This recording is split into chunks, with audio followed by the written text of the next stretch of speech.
Hello, welcome to book club. Today, me and the guys are talking about the All right. Keep it in Yes. there, keep it in there, yeah, guys. Yes. bro. Yes. There's more. There's just more percentages going down. This is going great. Man. All right, It is really hard to say. dude, Myth of Sisyphus, it's Sisyphus. Like, tough. there's too many Say it, Y's in there, man. Why are there I so many know. yeah. Y's? Say it 5 times fast right now, and then you'll be good. Myth of Sisyphus. The myth of Sisyphus. The myth of Sisyphus. The myth of Sisyphus. The myth of Sisyphus. All right, here we go. Hello, welcome to book club. Today, me and the guys are talking about the myth of Sisyphus, the absurd reasoning portion of the book. So we're excited to dive into it. Part one of this little book series.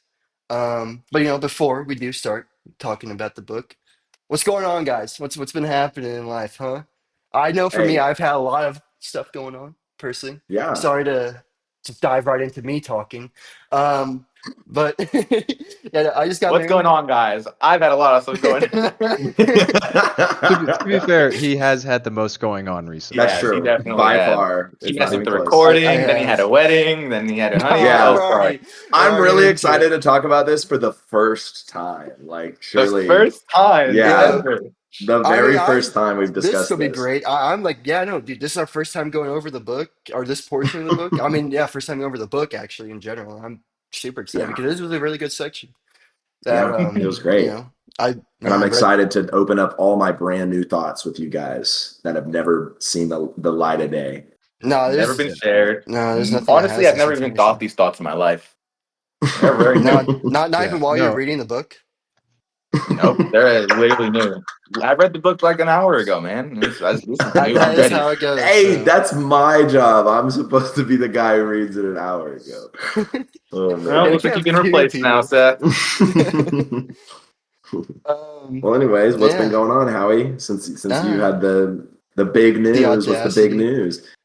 I just got married, guys. Here's a ring Whoa! Yeah. showing that off. Round Yep. of applause for Howie. Uh-huh. Round of applause for Howie. Yeah, I'm Congratulations. excited to Snap, see snap, snap, who snaps. the next one is in this group. Honestly, Yeah, my bad.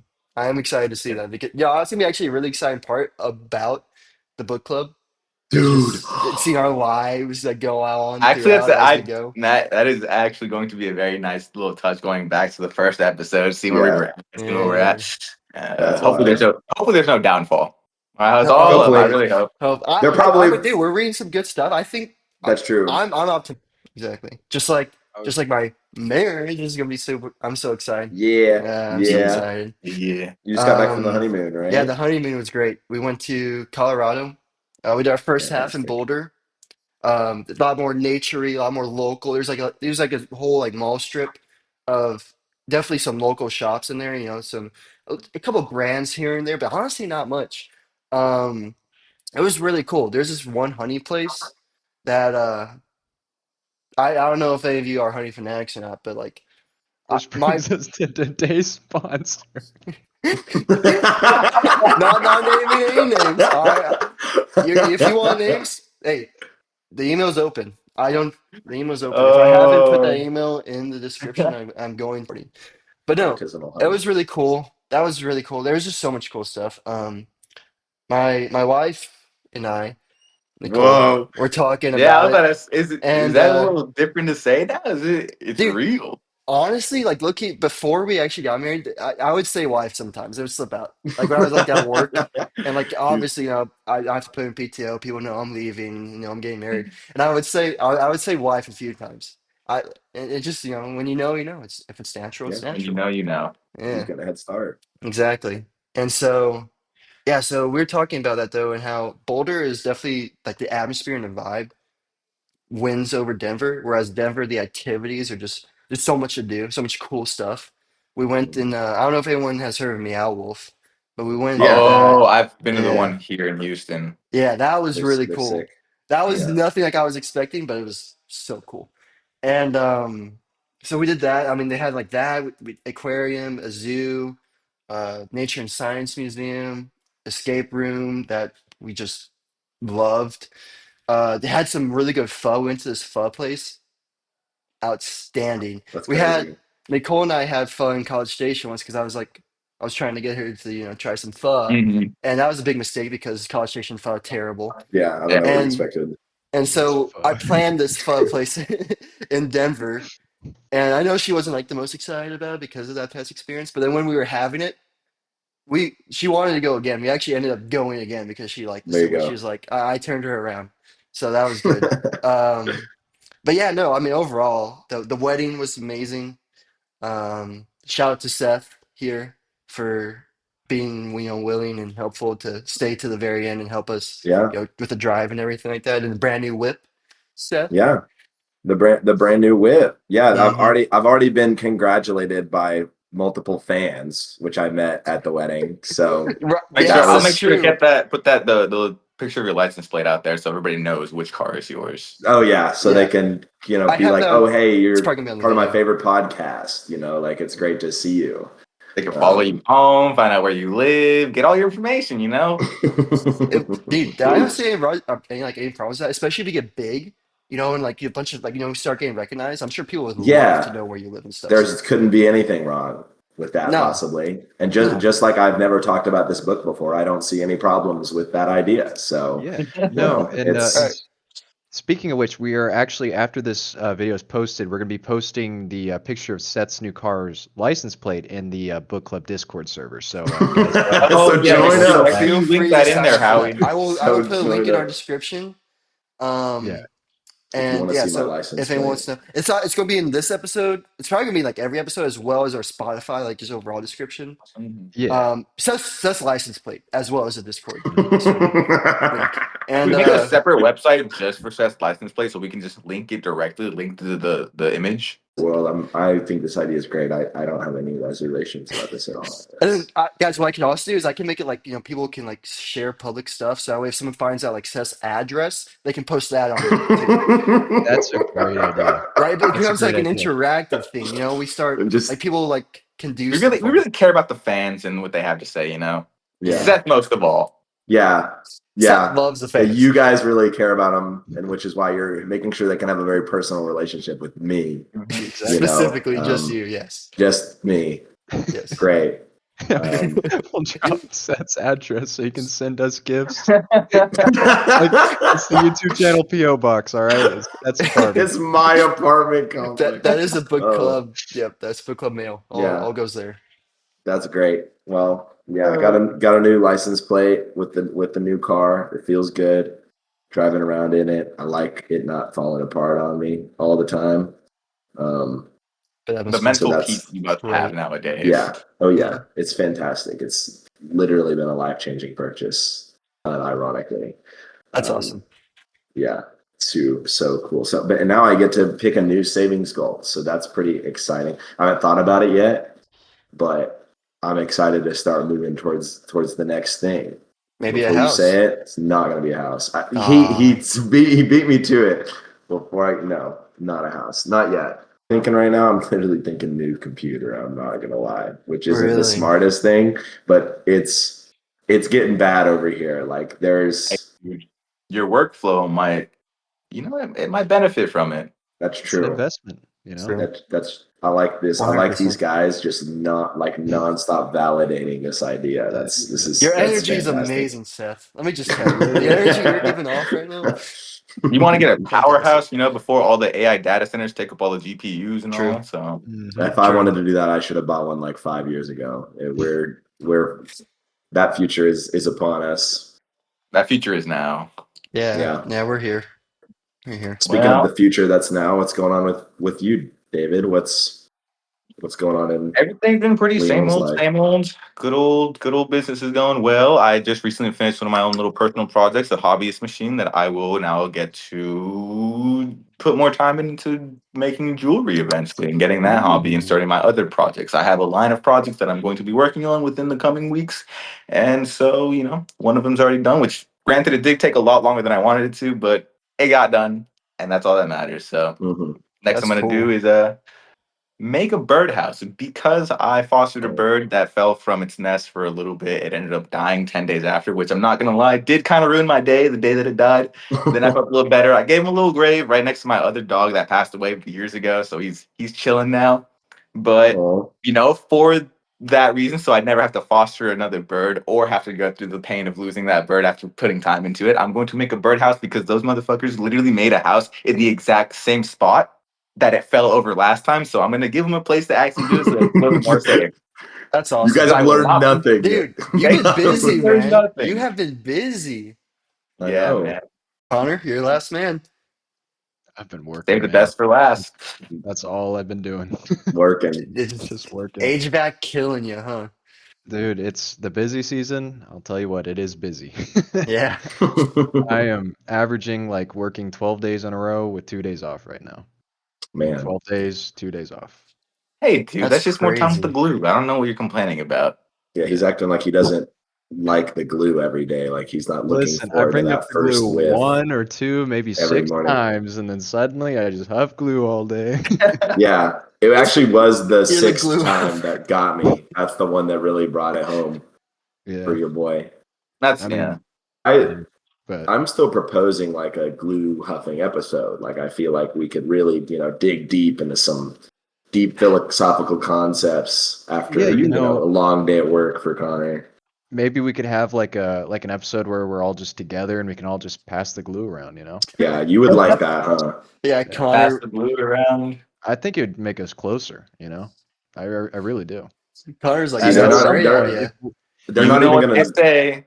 If you huff glue together, you stay together. Let's I'm go. just that saying, man. Yeah, who's saying that? Yeah, I've never heard You that know, it's Who before. are they. those It's people? I they. don't think I don't think I've I've They heard never that heard say. them one. say Hey, it before. Democratic vote. I've heard that, David. I've heard it too. You need more than 50% to win Yeah, a guys. Democratic I All don't right, vote. you know. haven't won I don't yet. know. But All right, well, let's let's. get to I the say we book, get shouldn't into we? it. Yeah. The absurd. Howie, on your Absurd. walk, did you feel this absurdness hit you out of nowhere at any point? Just gonna throw that out there. Dude, that's actually a really good question because he talks about in here about the absurd and how you need to like just have to like always be aware of it. And I know he also talks about like sometimes out of nowhere you'll get that feeling of the absurd, but like It's right here.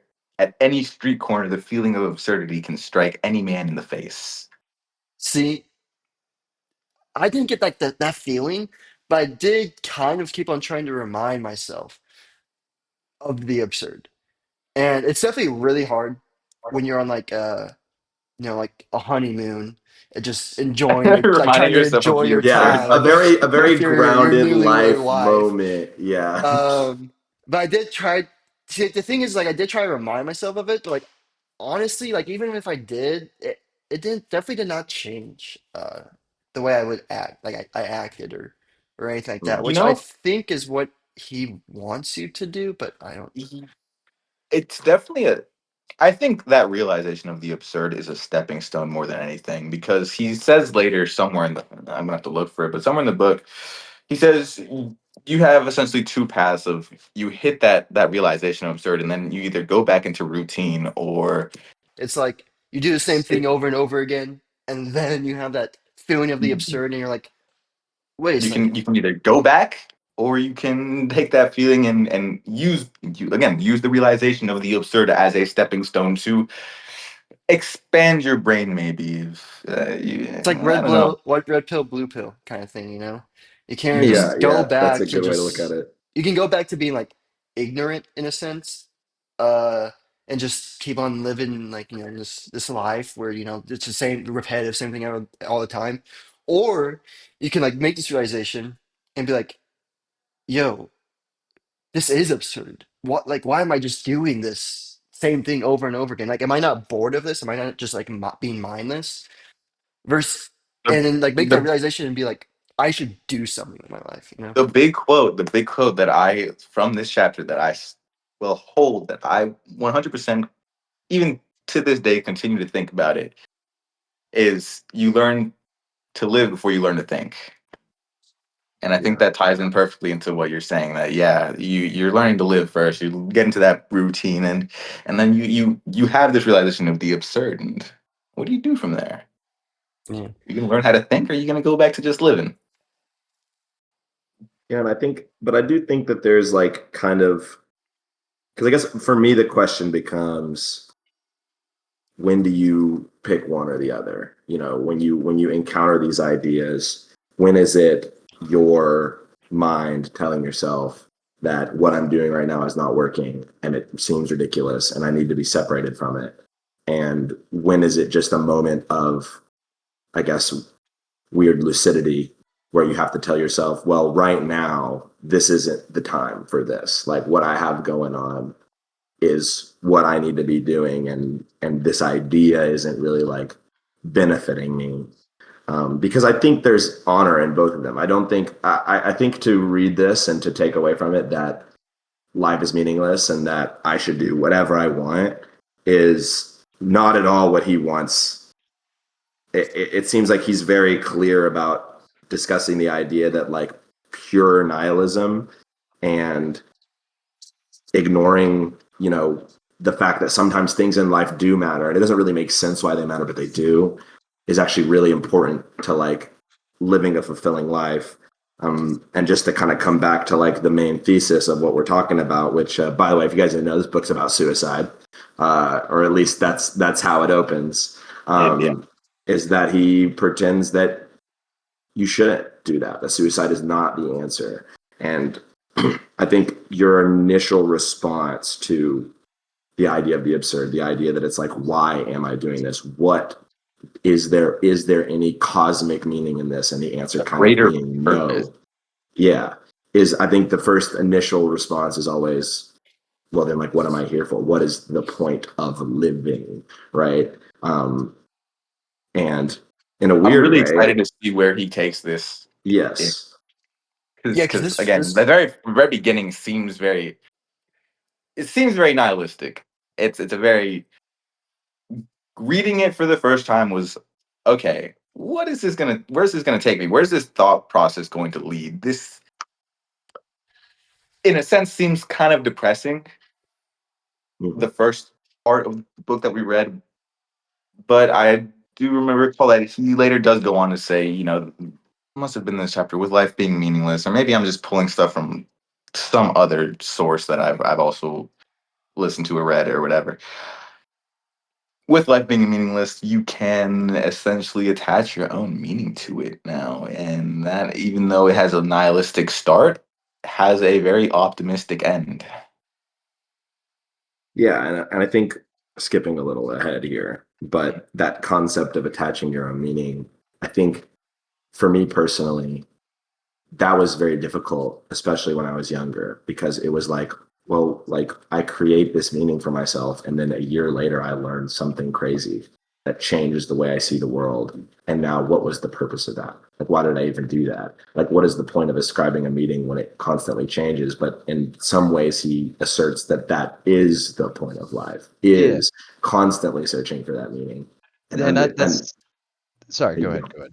I was just saying, and understanding that it will change, and that's part of the reason for living is to Yeah, experience that change. exactly. So like what you're saying earlier, like when are you supposed to experience that kind of thing? I think that's just like a constant. Like that is something that could happen every single day. It could happen once a month or once a year. But that feeling of, that change is a constant, you know? Because I feel like I feel that way a lot, And my first thought isn't always like, well, what the fuck? Why am I here? I'm gonna kill myself. But it's like, damn, my point of view on this subject just changed. Yeah. I think It's that I think it's a big I, part of what keeps life interesting for yeah, sure. Is that, and I think that is one thing he kind of mentions in here, or maybe the idea of it, but like, yeah, finding your own purpose. But I think just the idea of like always thinking about the absurd, the fact that like you like you know that you don't know or won't know what is like what actually is the meaning and like all that like religion, God, and all that stuff.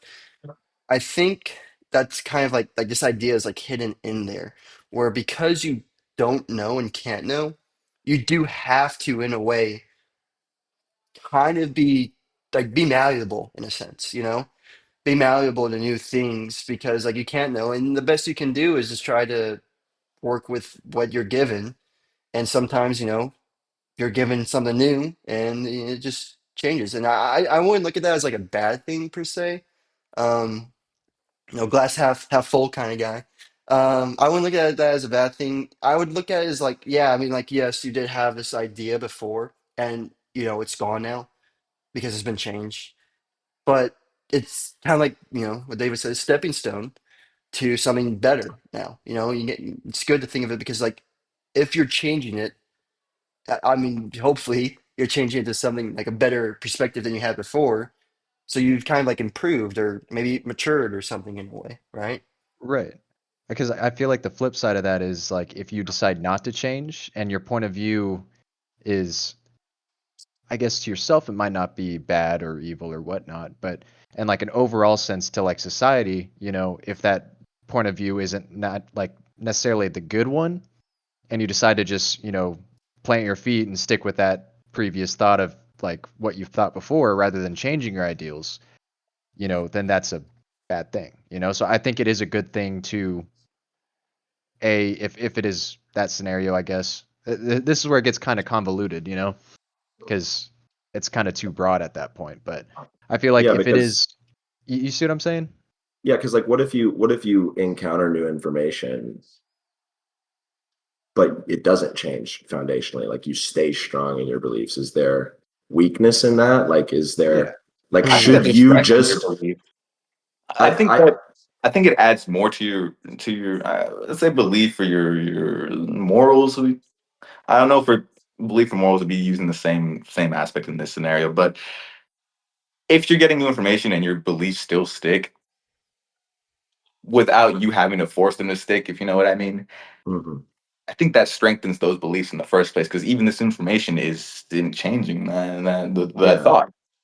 But you only get that strength by testing them. You can't just Mhm. ignore the Mhm. information. Very Like you true. have Exactly. to let it in and like consider it, right? And that doesn't mean that you have to change, but you should at least think about maybe I Always should. challenge, yeah, always challenge your own ideals, always challenge your own thoughts. It's a very good mental practice, which is also an extremely difficult thing to do nowadays and will probably become less and less prevalent as algorithms start to control more and more of our lives, Yeah. unfortunately. We have to think Well, I less and mean, less soon. it's kind of interesting because he mentions page 22. He says, I mean, but never perhaps at any time has the attack on reason been more violent than in ours. I wrote in the margins, is it getting worse? Like, are we actually living in a more violent attack on reason? It feels like in some ways we are. I mean, just like you mentioned with like algorithmic decision making, you're actually almost incentivized to stop reasoning and let this machine reason for you. And I don't think I have to bring up all the examples for anyone to understand like where that how prevalent that is in our lives. Um, That's very interesting because it's not like a religious set. Yeah, I mean, I don't even think that this is true. Like you know how like that big debate about religion versus science, and then mhm, I don't know. I honestly don't really believe in that, but kind of like how religion they say like science says like it takes away from like scientific stuff or reasoning and logic and that kind of stuff. But it's very interesting because I've never thought about like from this like taking away reason from like this perspective of like a technology perspective. mhm. So I think that that's honestly a very interesting I guess Do you think it topic in a challenges that sense. idea do you think that challenges your idea of science and religion, not science versus religion, not being not believing in that? What, what do you mean? Well, I guess what's the core of what you don't believe when you say science versus Mhm. religion? I don't believe that. Oh, What's I the I think you can have science and religion together. I just don't I, yeah? believe in gravity, man. It just doesn't sound like right. I mean, Gravity it was just invented, dude. it, What if Doesn't make any gravity just sense. wasn't because invented? but like Yeah. I Sorry. think some people are definitely. I think it was definitely like that a lot more in the past. I think some people are still like that, but Mhm. like, and I disagree with the people who like say like the Scientologists or like science people who are like, nah, religion and all that fake stuff's a bunch of baloney because like that's just like I don't think that's right either. I think you I have to actually want to like bring up something that one of my professors in one of my classes, he was a little bit on the older side, but he had studied under some notable people, and I think he even met Richard Feynman and some crazy physicists out there. Wow. But That's hype. he said that one of his professors once said, who was also very a professor who was very much into sciences and physics and all that. He said, "I do think there's a God because there is too much beauty in this in math and order, and it's so intricate how everything Mhm. works, and applying equations to everything. You can't explain everything, but science has done a very good job in explaining a lot of things, and that in and of itself has pointed a lot to very, I guess you could say, a coherent sense of ideas that all flow together with math, and that leads you to think maybe there is something bigger. Maybe there was, maybe there's somebody who did control the little strings there. Maybe not, but Yeah. Mm-hmm. Well, I the think intricacy of That's all of it interesting. points to it. yeah. And I think like what you're kind of getting at, Howie, is this idea that like religion and reason are somehow like opposed, and that people who are Yeah. religious are throwing away their reason. And I think that there are definitely people who do that, who show up to church every day and go, this is how I'm just going to listen to what this guy says, and whatever he tells me is like, that's just how the world is. That's how the universe works. But the converse of that is like the idea of, with like algorithmically sourced content, we've also invented a science that encourages you to get rid of your reason. So it's not something unique to religion. And I also think that, I mean, I don't know if you guys have ever talked to somebody who's like a theologist, or like someone who's like like actually strong in their faith, but they're reasoning about it all the time. They can't stop thinking about the implications of a creator, or the implications of what their understanding of the divine means to the world around them. They don't just like read the book and go, all right, this is what the book says. They're reading the book and going, well, what does this mean? Like, what Yeah. does this Mm-hmm. actually mean for me? Yeah, You because I've know? met people like, oh, well, evolution's been proven real. That kind of contradicts what's said in, the holy book or whatever. Well, then they'll be like, oh, well, what if, God or whatever was like, hey, I did still create Adam and Eve, but I did it in such a way that they evolved from this into the creation that was like me. You know what I mean? So like they start to put that reason towards it. But my I think Neil deGrasse Tyson kind of proved everything best, because he said, without Michelangelo, there would be no Sistine Chapel. Without, Da Vinci, there would be no Mona Lisa. Without, Van Gogh, there would be no Starry Night, so on and so forth.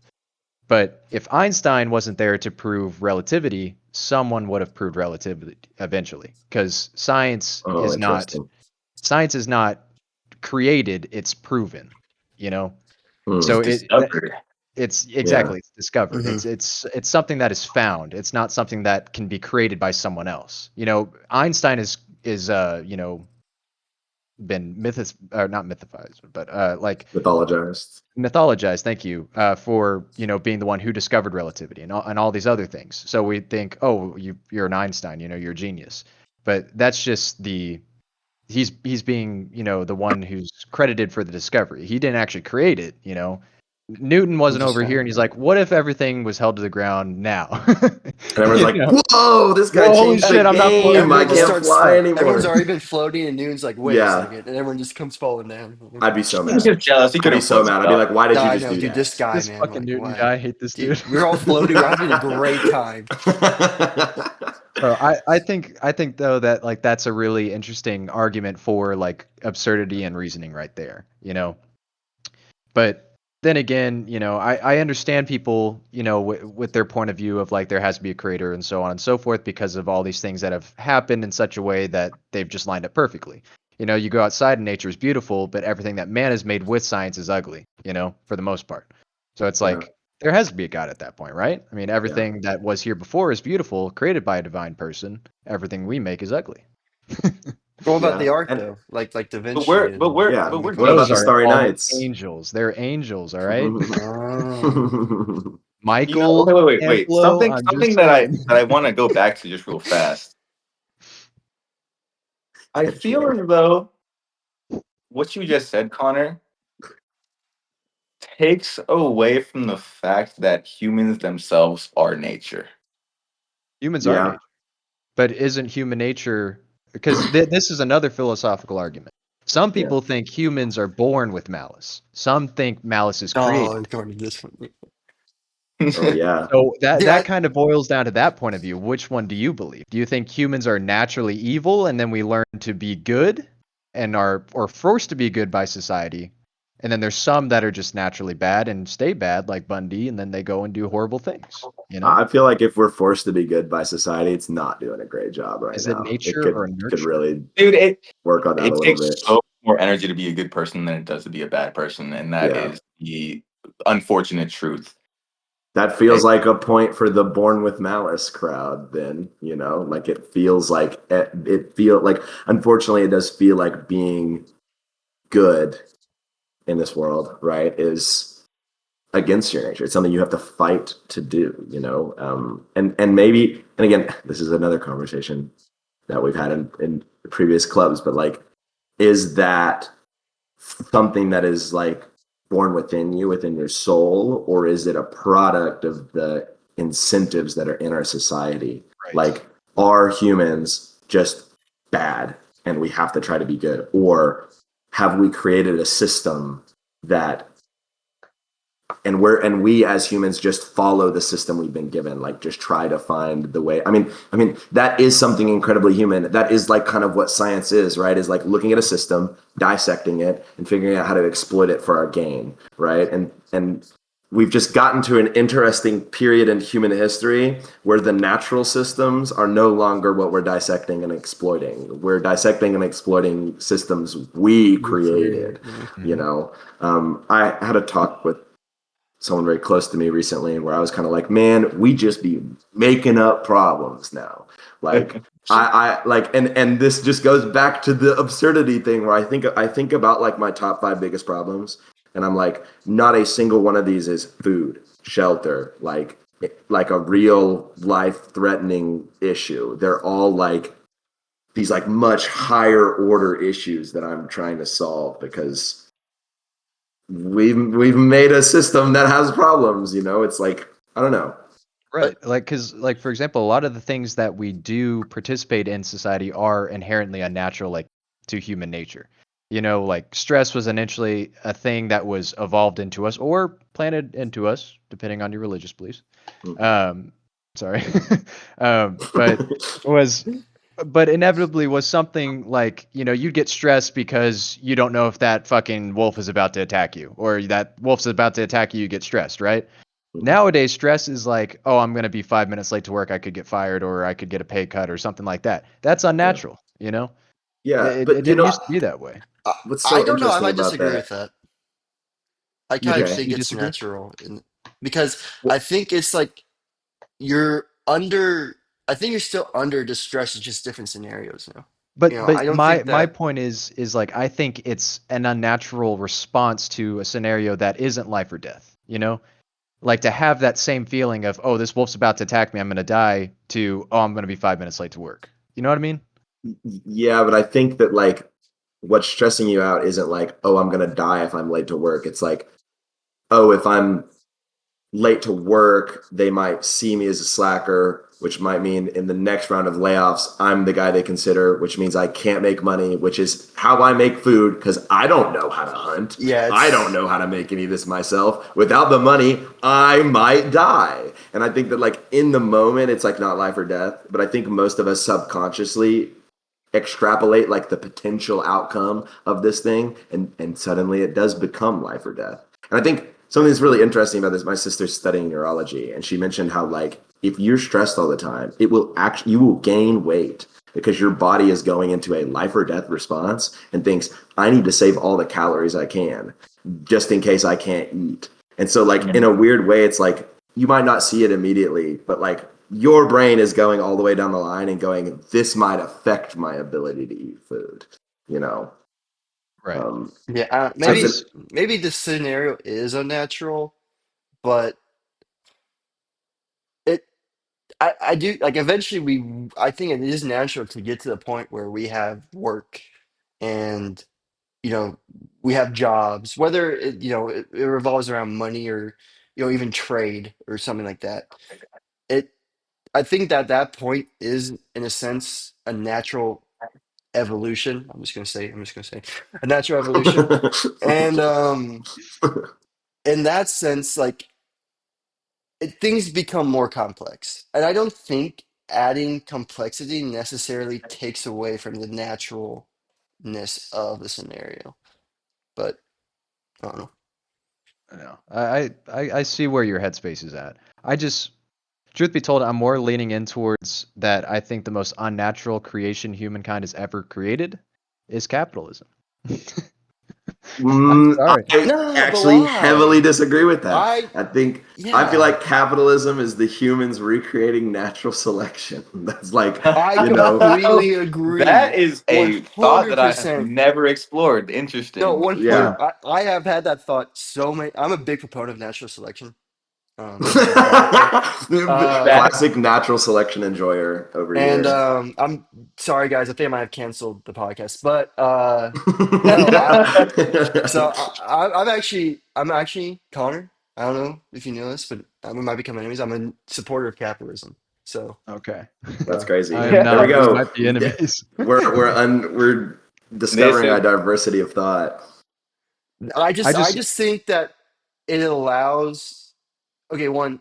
I think money somewhat is a good thing because if we didn't have like some kind of order or system, then we would just probably only still have trade, and that would it's not secure. It's not as secure as it is now, especially now with like credit cards or banks and this stuff.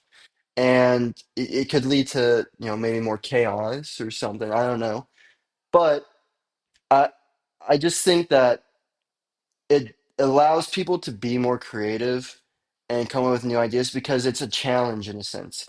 It challenges you to work harder and be more creative and come up with ideas that can actually benefit people because the driving force is money. And even for some people, the driving force isn't even money. Some people just want to create something that helps society.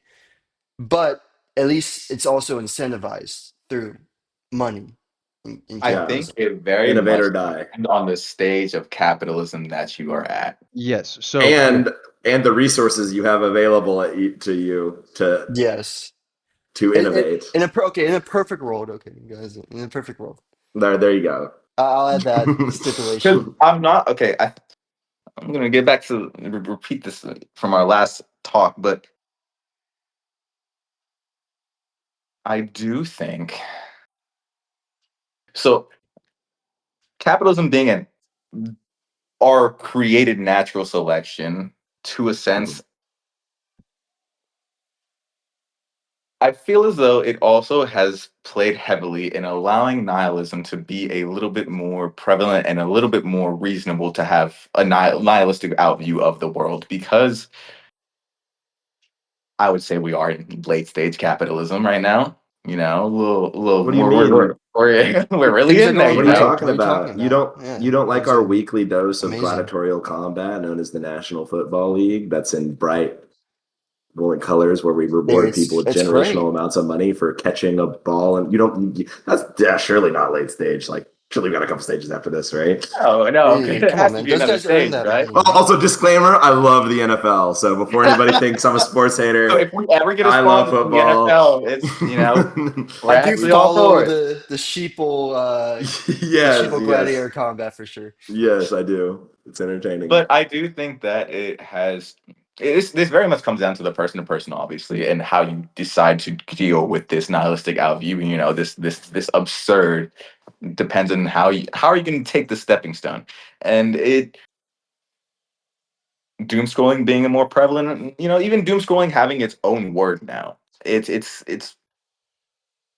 pretty apparent that the nihilistic view is more it happens more often and it's a little bit more acceptable because of the world we live in and goes back to that poker game that I was talking about that one time that you're in this game you know that the cards are stacked against you, and you know your cards are also not that great. You know the other people are probably cheating too. So some people may not choose to play the game because everything's stacked against you.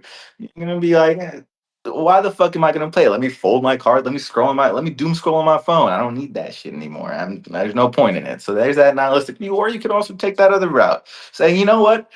Fuck you. Fuck this game. Yeah, it's rigged. Yeah, I'm gonna probably lose anyways, but I'm gonna stir some shit up. You know? Yeah, Dude, I'm gonna cause a sometimes it's fun problem. to just stir I'm shit sneaking up, an you ace know? under the table. Mm. You know, I'm gonna like If flip the everyone else is table cheating, dude, I yeah, mean, sometimes you gotta play the game. Because when humans started out, it was tribal-based societies. It was all about the betterment of the community. yeah, Capitalism in itself is, yeah, you can say like, hey, I'm going to go out and I'm going to Mm. try to create this great creation for humanity while I'm lining my own pockets. I might not do anything philanthropy, like any kind of philanthropist kind of stuff. I'm not actually going to invest anything back into the community. I'm going to create so much generational wealth that even the name Rockefeller will be known across the entire fucking world for generations to come. You know, and that's where most of capitalism has gone since its inception. And also, people used to get paid by the fucking day. They're like, hey, you want to work the fields for the day? Cool. All right. Also, I'll give you a free lunch and it's nap time at noon. And you'll get paid for the whole day. That's how Mexico And is. yeah, well, yeah. really? That's Yeah, pretty yeah, they badass. get paid per day in Mexico. Mm. That's pretty cool. But Connor's then, in Mexico the next episode. yeah, yeah, yeah. Well, to be Hey fair, guys, I moved to Mexico. Mexico is also the new cheap labor of the world. Unfortunately, it's not China anymore. Well, It's yeah, it's they're gonna Mexico be Really? now. get Yeah. annihilated from it being in China. Yeah, hmm I actually, China hasn't been the cheap labor force for a while. yeah, It's been they're really?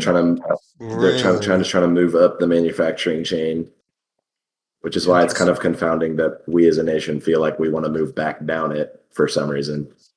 But anyways, that's a topic for maybe a that's a different whole No, other thing. podcast. I, I kind of want Connor to keep on going about this capitalism is unnatural talk Yeah, because yeah, the day they get paid by the day. I think that was Yes. very, you make a very So great point. So, So thing is though, like as soon as capitalism was created, basically, they're like, all right, what if we create this other thing called a clock? And instead, people get paid by the hour instead of by the day. So every single hour you're productive, that's how much you'll get paid. But then some people were like, okay, well, in the past it used to be like, we would start at like sunrise or something like that. No one had pocket watches or anything like that. So they started creating these fucking clock towers like Big Ben and, like all these other things. And then if you weren't on time to work, these capitalists, since they had so much fucking money from creating these huge factories and textile mills and so on and so forth, they would go to the governments and be like, "Hey, this guy's like late to work every fucking day. Can you guys like fine him or something?" And then they're like, "Well, how much are you willing to pay?" And then it became a thing where governments were actually fining people for being late to work at these capitalistic factories. And also, capitalists had this genius idea because in early industrial like economies and in early industrialism, like these machines would go down fucking constantly. Like they'd be working for an hour, the next hour they're down, Yeah. and then they'll be working for an hour, next hour they're down, Well, they right? don't have Connor as a technician, so like I dude, Exactly. don't I know how know. they're gonna fix that. dude, This is before reusable parts, right? But Dude, basically, I forgot we had to invent before that. the yeah, interchangeable parts. right. Yeah, so this is like But 1700s. Yeah, this right. this is like 1400s, Oh, this is 1400s the into really early. 1600s. Yeah. So Okay. like capitalism was created by the Dutch, if you guys don't know. Bro, I This is didn't like know how do that. you learn all? Where did you learn all this? I there there is was like, an amazing video on YouTube called Work by Historia Civilis. He's one of my favorite historical YouTubers. He has a great series on like the whole Gallic Wars with Julius Caesar Yeah, and the yeah. Roman Civil Wars, but he did one on work and like the adoption of capitalism into like all these different nations. And like you said, it makes you rapidly advance in technology. I mean, oh yeah, the it's no Dutch wonder It started that forces it. wrecking shop Yeah. yeah, instantly. it's no wonder that capitalism is the cause for industrialization. Like they went hand in hand together. Hmm. Mhm. But like they started like tying these like clocks to like the actual like machines on their lines and everything. So whenever a machine would go down, the clock would stop. So it's like, all right, you're not getting paid anymore, not until your machine starts working. Dude, that's Mm. So on and so forth. crazy. They take away bosses paying for your food. They take away bosses paying for your, and by the way, back in this day too, food was like 50% of your annual income. So like the Yeah. fact that bosses would give you food for coming to work for them, that was huge. And then now that's basically like today if part of working for a company was your boss paying for like your rent. Like Yeah. That's that'd be crazy. Yeah. crazy. Yeah. So taking that away and then people being like, all right, well now I have to pay for rent, I have to pay for a house, or I have to, buy food as well. Like all I'm making is pennies on the dollar at this point. So it is unnatural. Like considering where we were before. Like, and I'm talking like tens of thousands of years of human history were just wiped away within the span of like 50 years for capitalism. Dude, the biggest thing I got from that was like the concept of time was just completely Time. changed. Yeah. And that's how, like you said, like all that got all the Yes. 10,000 views just because the concept of time was changed to like how it is now. And the fact that capitalism has Like completely altered invented. our concept of time to what it is now Yeah. is actually wild. But that makes so much sense because like how Yeah. capitalism and technology goes hand in hand. The main idea of technology is make things faster, you Faster. know, and Utilize time that is better. our idea of time, Yeah, and now we which got is clocks insane. everywhere. There's a clock right. There's a clock on my screen right now, Just and clock on your screen. I've been Can you checking tell us it. my I'm iPad? not gonna lie. I've been looking at it every once in a while to watch a minute pass. Because it That's the thing. matters. We start counting by the minute at that point. You say you get Hmm. paid for 60 minutes of work. You used to be paid for, 24 hours a day, whatever. However long it took to get the job done, that's how much you got paid. So if you got it done quicker, you got paid quicker, so on and so forth. That's crazy. But That's so interesting. also, here's a little food for thought. Percentage wise, how much time do you think the average person gets off a year in the United States with 2 weeks of vacation, maybe a week of sick leave, 40 hours a week? Percentage of like their Percentage life that they wise, get off. Yeah. 40 hours That a week. Well, we're starting at minimum, right? Like, what is that? Seven's such a dumb number to divide. one What is two over divided by it's seven? less It's than it's a little stupid. bit, it's around a quarter, right? It's around a quarter. You're exactly right. So it's around like 20 to 25% ish. You know, how much do you think the average medieval serf in England got like time off during a year? I mean, my immediate When response harvest, from like what is like zero. They just worked all the Dude, time. I'm But now thinking I'm like thinking sure, about yeah, it. when the harvest was But done. now I'm thinking about that's it. They true. just probably They got to only had just to work a chill certain like because there amount of wasn't days of the year, more and then work they're to done. do. Yeah. So thing Wow, is, they got on average like 40 to 50% of the year off. interesting. Isn't How that do you interesting? how do you think? Okay, so I want to tie this back to the book. Yes, The please. Yeah, we're so off topic. Please take us back. so so we Do us kind in, of Hallie. mentioned Do us in. before about absurdism and how having an idea can change your way of living. Do we think that having this idea of absurdism coincides now with changing the way we think about the current, like the way life works, like right now, like capitalism, society, but not in such a way that we're like, man, this sucks. Why would we be part of this? But like in such a way that, back to that poker example Dave was giving Mhm. earlier, but like we now are trying to play the game. We're not trying to fix the game. We're trying to Yeah. play it. And I guess is that the way the absurd kind of makes like is making us think, in a sense, I or feel like I am living the absurd. Exactly with the poker example as and my thoughts on capitalism, everything. Yeah. I hate capitalism, but you know what? I am one of the best workers in capitalism right now. Yeah. I uh-huh. am literally working 12 days on, 2 days off, 12 days on, 2 days off. And every single day I'm like, man, this feels wrong. Like my whole point of working is to make money so I can live life, but if I'm working all the time, am I living life? You know? Yeah. So it's like this is a little bit weird, Hmm. a little bit absurd, just a bit. It It is is a absurd. little. It It is is a Stepping little absurd. stone in the absurd. life. A little stepping stone in the life. Do you? Yeah. Maybe. Uh, there's one main topic from the book I want to discuss, and that's a deification thing.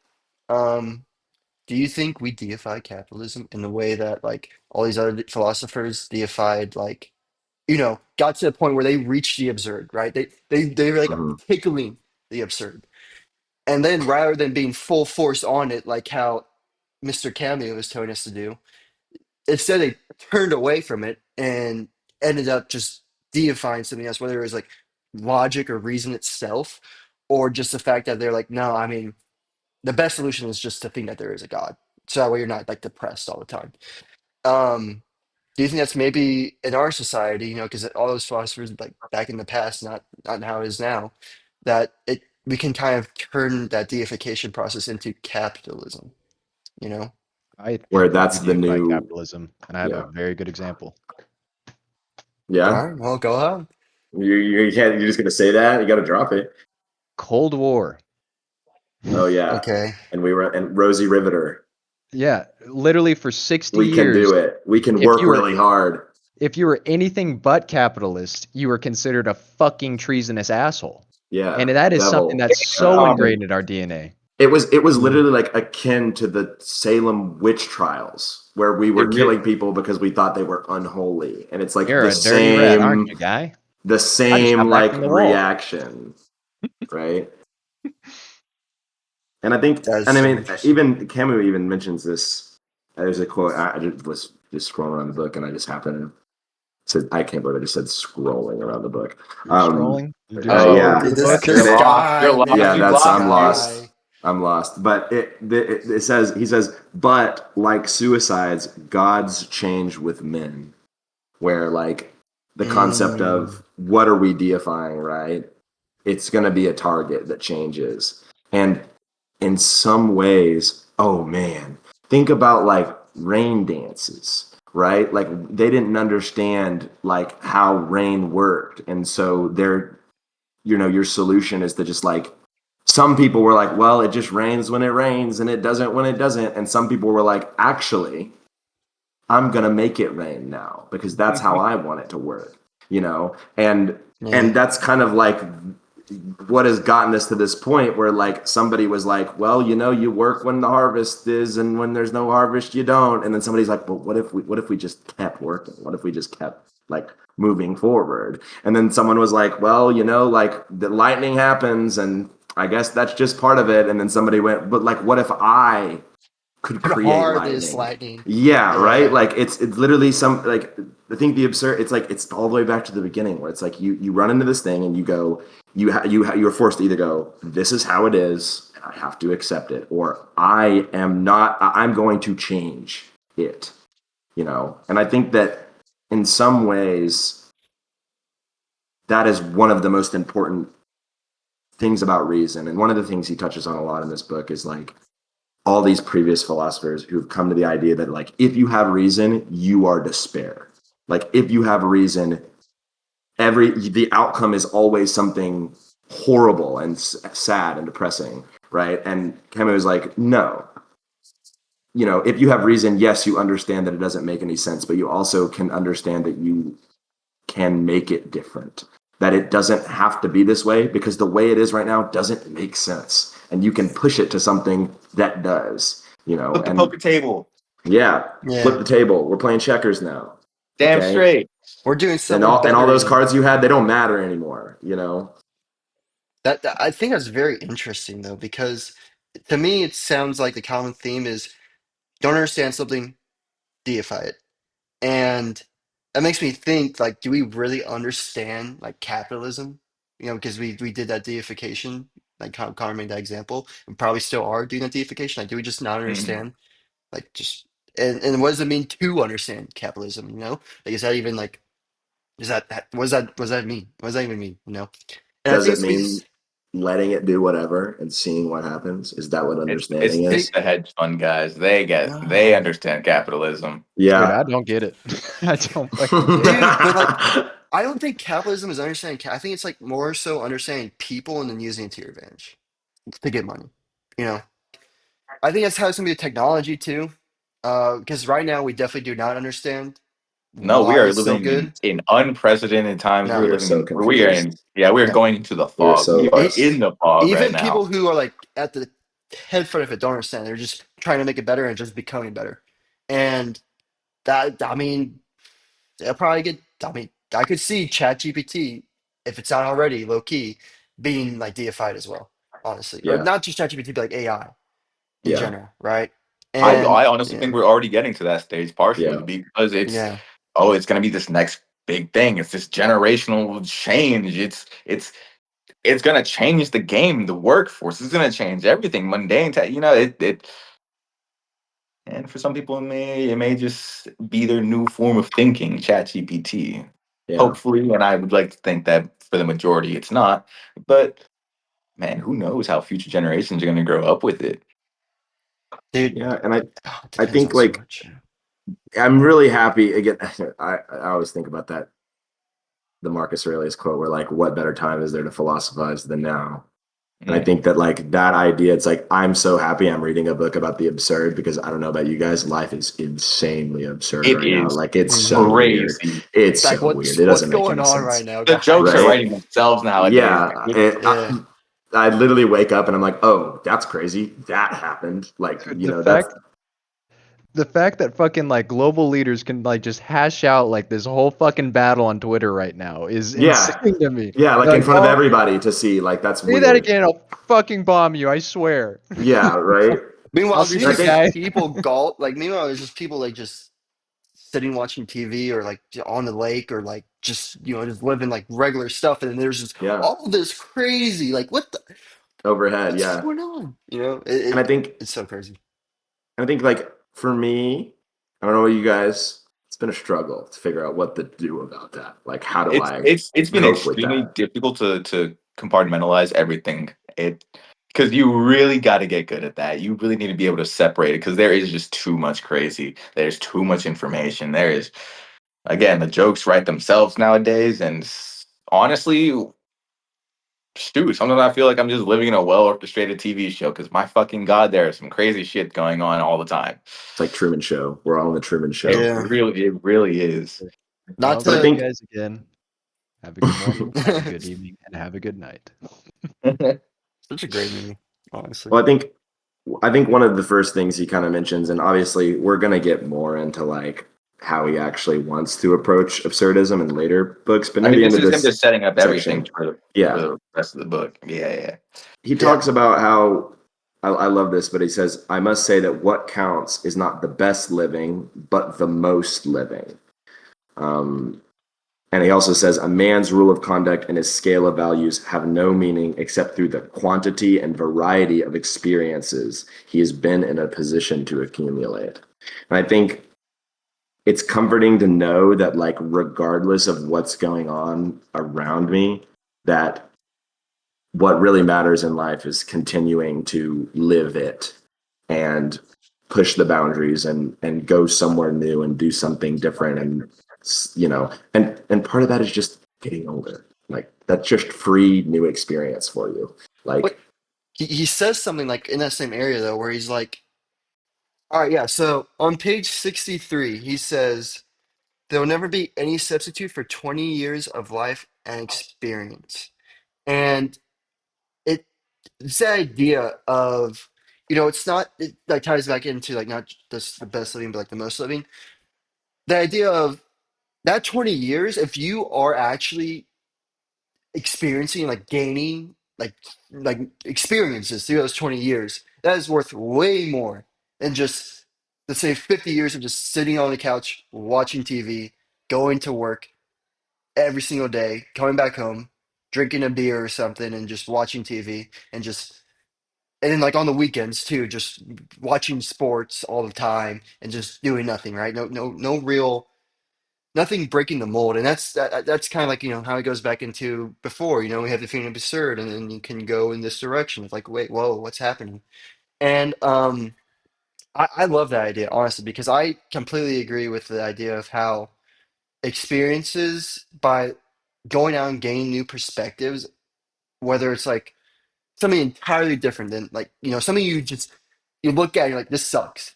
But like just by going to like maybe experience that for like a little bit can actually open up to like a whole new perspective and a whole new idea. And I personally think like everything, like just everything, there's like some good and there's definitely some bad. But you can take that some good and apply it to that mold, that malleable mold of meaning and perspective, and like kind of tying back to what we were talking about earlier about like taking that step, you know. to the next level in a sense. Mhm. I have a question because with us saying that, what about people who aren't so much in the position to be able to try new experiences? I'm not going to speak for everyone, but I do think that us four, are in a position to possibly be able to get to a point where we're able to experience more experiences and do more extravagant things at some future, if Yeah. everything is okay. We live in Knock on wood. America. Yes, yes. But then there are others who are, there's not as fortunate. Hmm. Maybe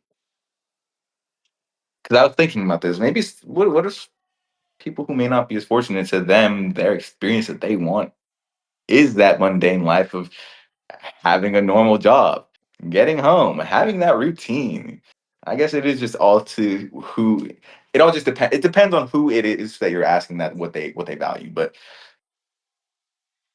I that completely was just a agree. thought that was playing in my head. That maybe some people maybe do just want that mundane life. That just want. Maybe they've had such an insane life that they want something just routine, normal, mundane, and that's to them what is living. That is what is extravagant to them. I think that's completely fair because on like I mean how he says, there's Mhm. no one true meaning, at least not that we know of. And so You get to apply yourself. yeah, it is going to be different per person, and I think and it's fair. You shouldn't have to. No one should be judged because they want a mundane life. I mean, I think he like mentions that too. Like people go back, and then that's not necessarily a bad thing. You know, Mhm. and it is just up to the person. I think it is up to the person for sure because there's definitely. So I've like read a lot of biographies about founders, people who start companies, and there have been some stories that these people come from bottom of like the barrel, like indentured servitude, and have whole enterprises. Um, the indentured servitude one, I can't remember the guy's name. He's called the Black Titan, though. For anyone who's curious, one of the most amazing stories I think of all time. And so I do think, given it just depends on the person. I mean, obviously he wanted that. Some people don't. Some people just want a normal mundane life, and both sides are fair. Both sides are right. Um, Benjamin Franklin has a great quote as well about seeing that kind of mundane like normalcy, where um, he says he's just hanging out, after work, and there's some people there who are they get off work and they just drink every single day, all the time, and he's over here. He thinks to himself. He just says, "Those poor devils do it to themselves." And it's I don't know. It's a very interesting thought. I think because I think that is like him, like the two different sides almost kind of staring at each other, and then we get to see one perspective on that other side. Mhm. And I mean, it's a very interesting quote. But now looking at like after this conversation we literally just had, it has me have a new perspective on it. Like I mean, you don't have to, like, yeah, I mean, they are doing it themselves. It's their choice. But he sounds judgy on it. And, Yeah. you don't It have doesn't to have be to be judgy on judgy it. Mhm. because Yeah, sometimes so that's I, what people want. yeah, so I just think that, it just gave me a whole new perspective because not only that, but just like I feel like a bunch, because there's like a hint of arrogance behind it, right? And I think that, like, definitely reading about those founders and everything, that, like, almost like probably every single one of them has like a decent level of arrogance. Mhm. Um, the one on the podcast I listened to goes over founders, and he says, I don't mind shouting him out because he's a fellow podcaster. Uh, the podcast is called Founders, and so David, his name is David Senra. David talks about how each of these people have arrogance for sure. Um, it just depends on how well they're able to hide it, and which is very interesting because I wonder if everyone has a level of arrogance to themselves. I think so. Yeah, right, right. I think So so. I think a large yeah, majority for sure does. some I people just hide it definitely could better than not say others. everyone, but a large majority for sure. Yeah, that's true. I don't. Yeah, I don't think everyone does either. There's got to be. I mean, there's exceptions to every rule. I Well, I mean, mean, at the end of the yeah, day, like I was about to say, going back to the book. Please. Arrogance and suicide don't really play hand in hand, do they? Yeah. No, No. I mean, like, oh man, I you're don't making me flip all the way back to like, here I we don't go. know. I feel like in a way they kind of could share some similarities. Please expand on this thought because I want to disagree with this thought. Okay. 'Cause Please present if an argument that I can disagree with. okay, so what is more this I this is know where gonna you're going with sound really this. fucked up, but like Say it. I feel like it's pretty arrogant to like consider your life to have no meaning whenever other people do. Do you see what I'm saying? I feel like Hmm. it's a really selfish take to kind of take your own life whenever there's other people in your life that care about you. Like, Yeah. Interesting. See, because because I was gonna. Well, actually, continue. well, I'm just saying, like it, like just to put it into perspective, like what if like I was like, screw it, bang, right?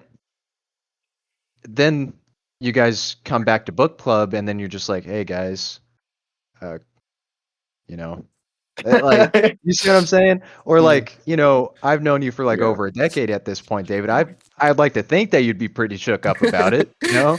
Or That's I know for a right. fact my family would be pretty shook up about it. It's like there's a lot of people that care about me. If I just went and did something so selfish just because I said fuck it, I don't want to more, I think that's pretty arrogant. I can see that. I was gonna say that I don't think it's arrogant, specifically because I'm gonna go back to what Albert Camus said and Camus said, and that Camus, you had was it right the first time. Camus. What is Camus? I fucking hate English or whatever his. I I don't you think know it's English. he might not even his name might come from a different lineage and something else. I jumped the gun right there. I don't hate English. Let me take that back. Let me retract it. Anyways, Hey, if you want to restart, I can mix and match with that. no, don't even cut it. You keep it in there. But He's I trying was to earn gonna his say I'm gonna percent. go back. I'm gonna go back to what he said in that taking your life in is an admittance to you not being able to handle it. Mm, How he said it is you admitting to a certain degree that this life was too absurd and the absurdity was too much. yeah, he says, Mm. killing yourself amounts to confessing. It is confessing that life is too much for you or that you do not understand it. It is merely confessing that it is not worth the trouble. Because living naturally is never easy. But is that not That's arrogant? Do you see what I'm saying? It's like you're saying that, oh, it's not worth like I don't find anything in It's not life worth that's my worth living time for. But then you being have like all these alive. people that care and love you, it's like that's pretty arrogant. I see both sides of the argument. You know what? Hey. I don't think. Okay, I think we're kind of speaking in absolutes, and I think that's a problem. Mhm. I think it depends on the intent, in a sense. You know, like there are Because people who do who aren't thinking about, man, I don't care about other, if anyone's sad, I'm just going to do it. I think there are generally people who are like, this is just too much for me. I just, well, like yeah, a because pity if in a if way. I And tend to go with yeah, absolutes, like the extremes examples. Like I hmm could go the other end, and it's like there could be someone that is all alone in the world, has no friends or family. They're like, well, what's the point? And then yeah, yeah. that's a good So, point. yeah, I do think it's very, it It, depends on the intent. humans are Um, too yeah, complex to talk in absolutes. You are so entirely right. and oh, for We are sure. the first original machines, boys. Human mind is the original computer, and it is a You want out, complex. buddy? This is so Yeah. annoying. I I want to speak in absolutes. I want there to be a solution to every problem. Every problem has a solution. There's an absolute for all of it. No, but yeah, But I think that's a big issue, actually in general, about people always thinking absolutes for sure.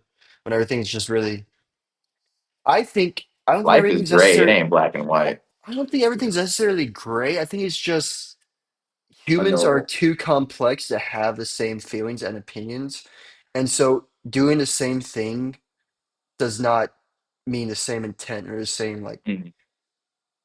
purpose, I guess.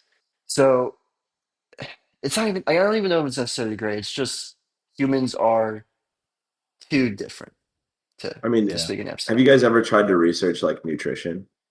If you Yes, do yes, I any have. significant research in nutrition, the answer you will find is that you got to figure it out yourself, dumb dumb. Because I don't know what your body does. I don't know how it's going to Yeah. react to any of this, Dude, like, one of the most and it's so annoying things. annoying because I just want Yeah. some guy to go eat 1 pound of meat every day and an egg and two broccoli and you'll be fine forever. And it's like, well, that might work for you, Fun. bro, but I Writing that need them down. whole grains. So I know when I really got into working out, one of the most annoying things was like the amount of grams per pound of protein to eat, like the ideal amount. And Yeah. it was just a range, and it wasn't even like Like, that tight of a range. And I'm just like, bro, I want to lose Just give calories me a while gaining number, muscle at man. the same time. yep. And they're just, yeah, they're just one of the But the most truth annoying is like things. you have to just like pick a number and then like see how your body reacts. And then like it's like you're constantly having to test yourself. And I think in some ways, part of the reasons we want to speak in absolutes goes back to what Connor was talking about how our time has become like so monetized. I don't got time to run tests on my body.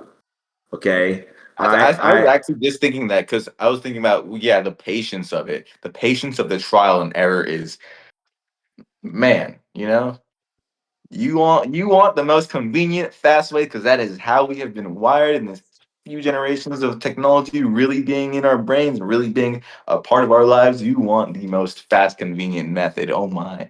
You cannot be waiting for patience or trials or errors. Or not you can, but you don't want to wait for you don't want to have the patience to wait for trials and errors because we live in a convenient society for the most part. Dude, same day shipping. it's crazy It's a that's like a genius Same day thing. invention. shipping. Absolutely genius, I think. Isn't that wild? Isn't that crazy? It's crazy though, right? It's like people Yeah. used It's to be like, amazing. I'm gonna go buy this stuff over the weekend. All right, I'll go buy this. No, now they can just go to their phone and be like, all right, I want this now. I want this now. Same day. Yeah, I I'm mean, at work and I I'm want it to be that's there when I get capitalism home. at work right there, literally. Mm-hmm. I mean, Jeff Yeah. Bezos. I mean, I'm sure Jeff Bezos is thinking, of course, people want this as soon as possible, so let's just try to give that to them. I mean, Hmm. it'll make them more money, so that's what they're going to do. You Yeah. know, No, and dude, I will say, man, if I'm at work and I'm like, man, I could really use a Sawzall, I'm just gonna go stop by Home Depot. I'm buying it same day. I know I can get it cheaper online, but I'm gonna go buy a Sawzall.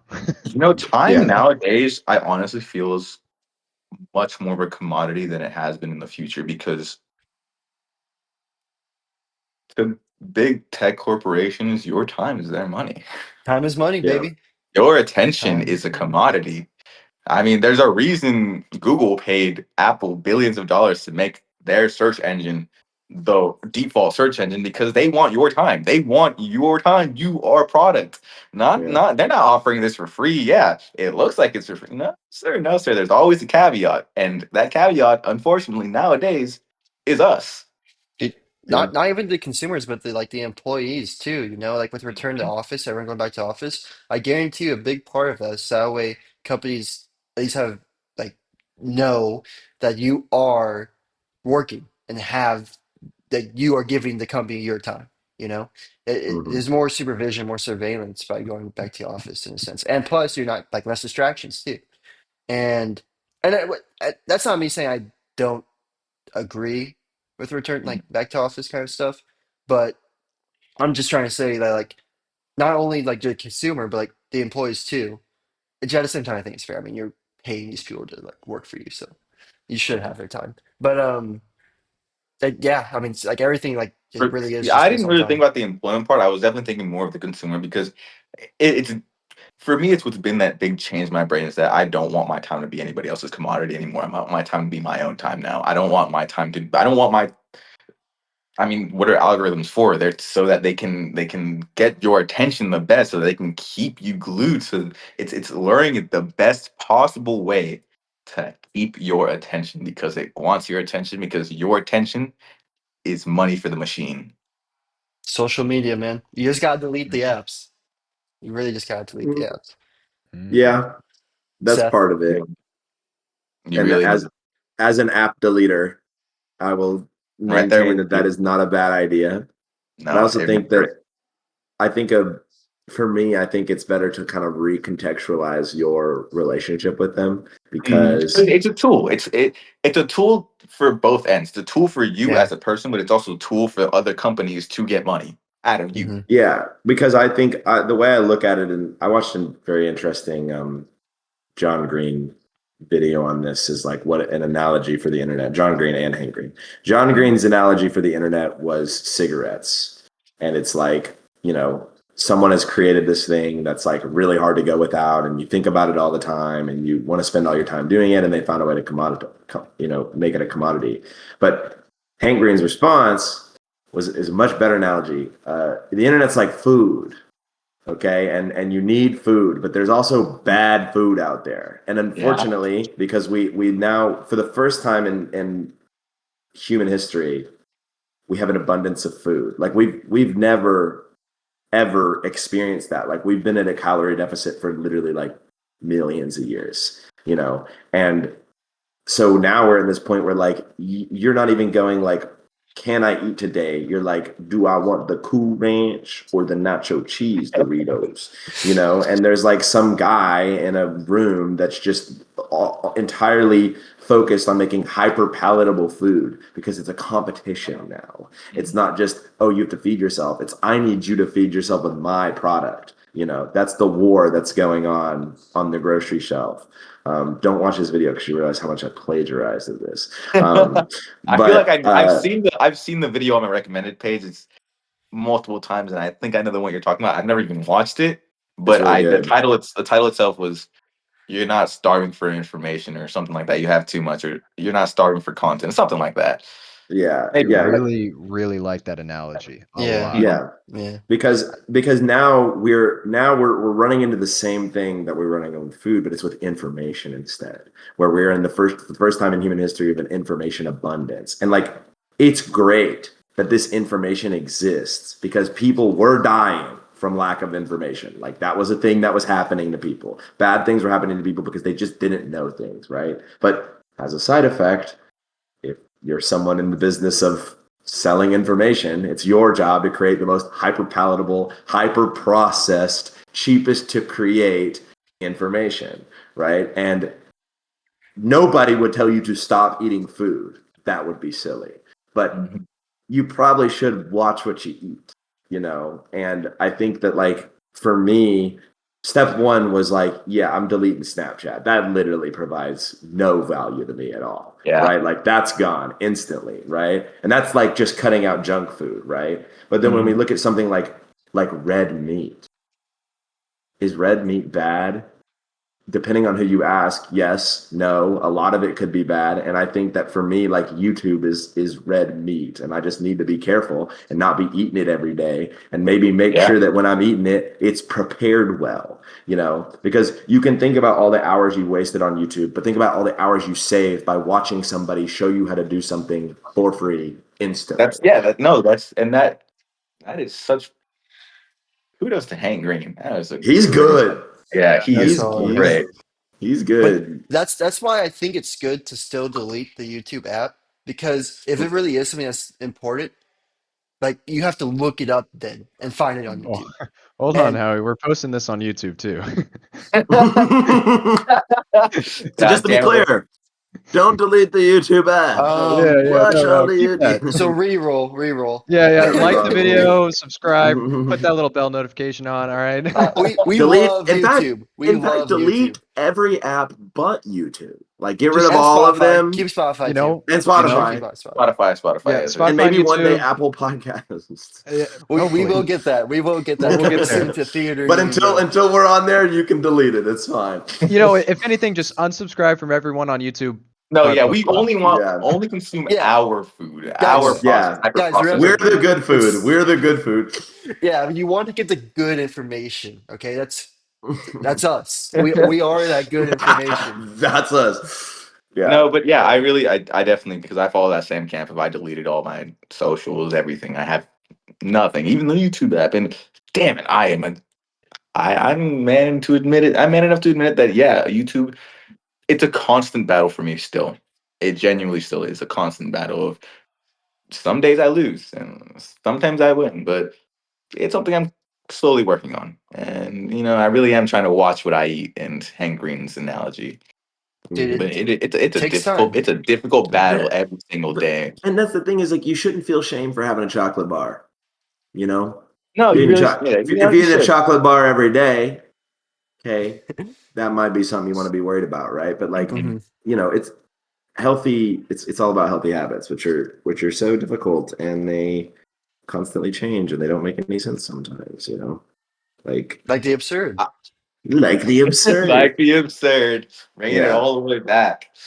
I mean, And so, I mean, just to kind of like, even to go back to like the concept we were talking about living the most life. I think this is a great example of that, where it's like, yeah, I could watch YouTube every day, or I could only watch the YouTube that I actually want to watch. And I think there's a huge difference between searching Smosh gaming montage and being fed Smosh gaming montage.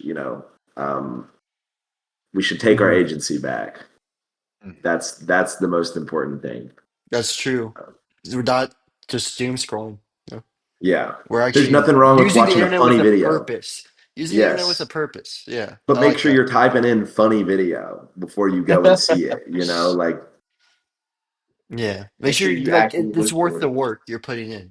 Actually like mhm. put some effort into it. Don't let the algorithm feed you, which is also scary because now, guys, information is just going to get worse and worse with Yeah. AI. Oh my God. I know it's just going to be so much cheaper to make, and Oh, everything's it's just like gonna be it's plastic. like we Always invented cheaper. the hydrogenated corn syrup of Yes, no, information. it's real. God damn, it really is like that, isn't it? I We mean, invented in some ways, in some ways, I'd go as far to argue that AI is most definitely used with more malice than it used for good.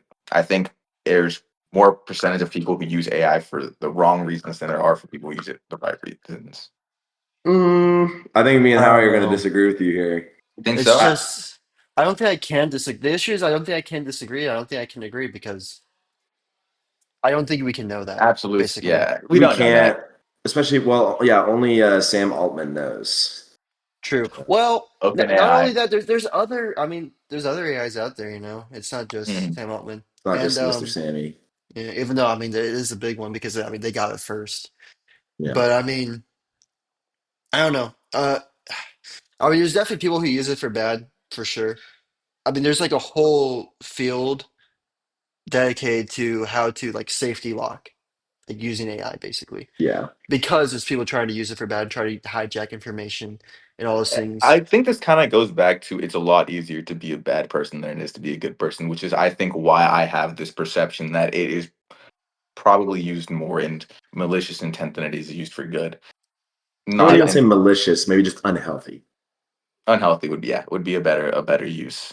Yeah, because there's nothing malicious about the guy who has AI girlfriend now. Like, he's not evil, but that's probably not good for him, Mhm. No, I'd yeah. say. It's the Although I've heard junkiest But AI no, thing. boyfriend is way bigger problem, apparently. Really? huh? Yeah. Yeah. Really? Well, Really? like, I'm interested. I'm interested in that too. It's No, because like I heard about that. That's just communist propaganda. Don't worry. I think part of it is Connor's all on that, man. I think part of it is because oh, this is a spicy topic right here. I could say some Uh-oh. really bad Uh-oh. stuff. Yeah, me too. Oh. Oh boy.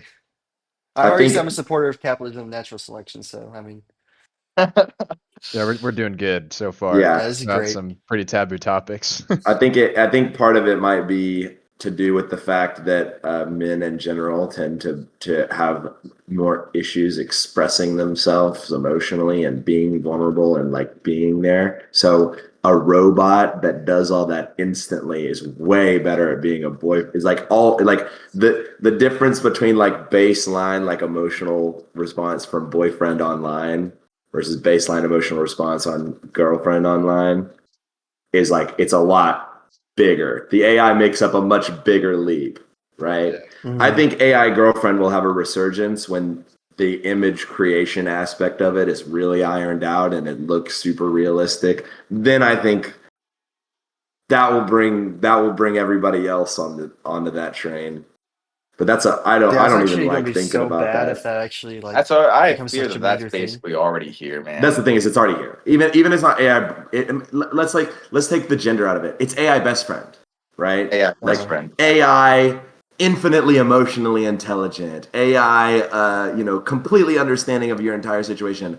The AI never forgets anything. The AI wouldn't forget your birthday. It can't. It's stored in memory forever. Although that's not entirely true. They do Yeah, be it's hallucinating. But like and theoretically, right? Mhm. AI best friend would never forget your birthday. It would never forget your favorite food. It would They would never go always, against you. They would always support you.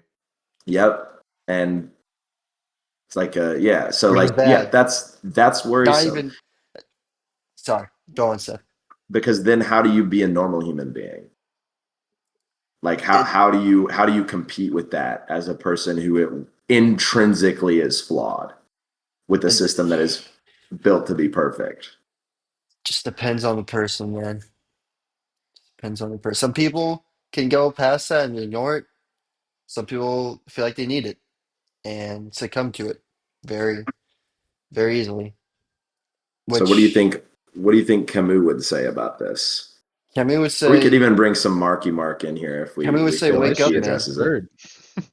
Oh, Mark This would is be having absurd. an Like, aneurysm what are right you now, doing? man. I don't think You're talking to a machine, and you're like best friends with it. Like, wake up! What are you doing?" Yeah. Mark would have. Oh, he would be having a seizure at this point. You would have no idea what's going He on. would not understand. No, dude, he would. Mm, He'd be like, "What? Why are they? Why are they just in their rooms all the time talking to this screen?" yeah. Yeah, it's crazy. That- yeah, and I It's think it's just well, important to like keep that in mind, but not let it like completely undermine the foundation of your entire being, which is what Camus preaches.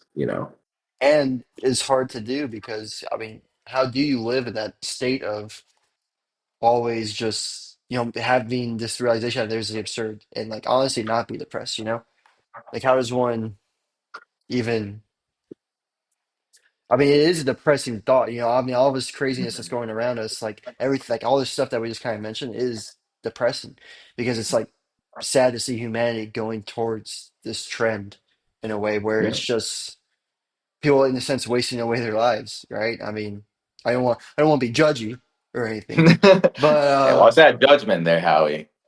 just like I don't know. I mean, Well, I mean, the human potential, and then just not doing anything with it. Okay, I think it's a better way to say it.